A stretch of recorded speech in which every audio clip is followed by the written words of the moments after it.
बहुत समय पहले की बात है। एक शिकारी जंगल में शिकार करने के लिए जाया करता था।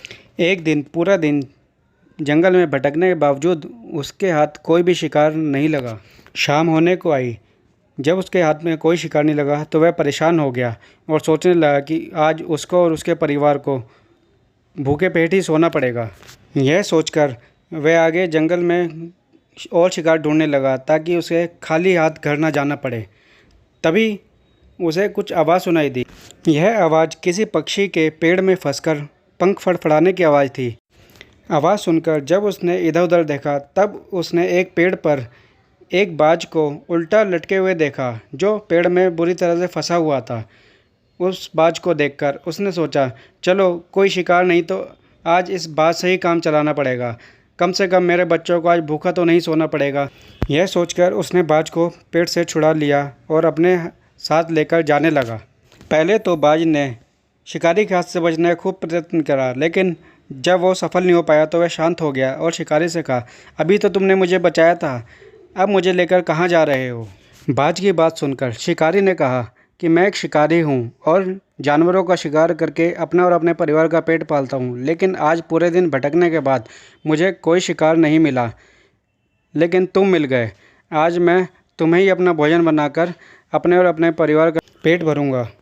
शिकारी की बात सुनकर बाज समझ जाता है कि आज उसका आखिरी दिन है और वह शिकारी से बचने के लिए कुछ उपाय सोचने लगता है। फिर वह शिकारी से कहता है कि आज मेरा अंतिम दिन है, तो क्या मैं तुम्हें जीवन की 2 सीख दे सकता हूँ? तो शिकारी कहता है, हाँ बताओ। तब शिकारी को बाज कहता है, ठीक है, ध्यान से सुनो और इन बातों को हमेशा ध्यान रखना। जीवन की पहली सीख यह है कि कभी भी बिना किसी विचार के या बिना किसी सबूत के किसी भी बात पर विश्वास नहीं करना। और जीवन की दूसरी सीख यह है कि कभी भी तुमसे कोई चीज़ छूट जाए या तुम्हारे से कुछ गलत हो जाए तो कभी उसका दुख मत करना। शिकारी उसकी बात को अनसुना कहते हुए हाँ कह देता है और थोड़ी देर के बाद बाज फिर शिकारी से कहता है, अगर मैं तुम्हें कोई ऐसी चीज़ दे दूँ कि जिससे तुम अचानक ही अमीर हो जाओ तो क्या तुम मुझे छोड़ दोगे?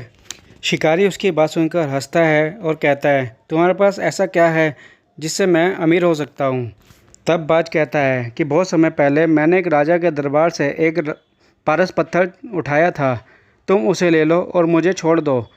अब वह पत्थर मेरे किसी काम का नहीं है। बाज की बात सुनकर शिकारी उसको छोड़ देता है। छूटने के बाद बाज एक डाल पर जाके बैठ जाता है और शिकारी से कहता है कि अभी अभी मैंने तुम्हें एक सीख दी थी कि किसी की बात पर जल्दी से विश्वास नहीं करना चाहिए, लेकिन तुमने मेरी बात अनसुनी कर दी। मेरे पास कोई पारस पत्थर नहीं है। बाज की बात सुनकर शिकारी निराश हो जाता है और दुख मनाने लगता है और अपने आप को कोसने लगता है।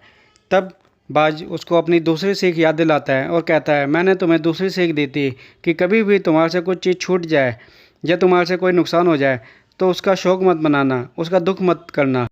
बाज की बात सुनकर शिकारी बिना दुखी हुए दोनों सीखों को याद रखते हुए दूसरे शिकार की तरफ चल पड़ता है और बाज भी आज़ाद हो जाता है और वहाँ से चला जाता है। दोस्तों, इस कहानी से हमें यह शिक्षा मिलती है कि हमें जीवन में किसी भी व्यक्ति पर आँख मूंद करके विश्वास नहीं करना चाहिए जिससे हमें आगे चल के नुकसान उठाना पड़े। और यदि किसी कार्य में हमें असफलता मिलती है तो हमें निराश नहीं होना चाहिए, दुखी नहीं होना चाहिए। आपको यह कहानी कैसी लगी हमें कमेंट करके बताइए, और अगर आपको ये कहानी पसंद आई तो कृपया लाइक कीजिए, शेयर कीजिए और सब्सक्राइब कीजिए। धन्यवाद।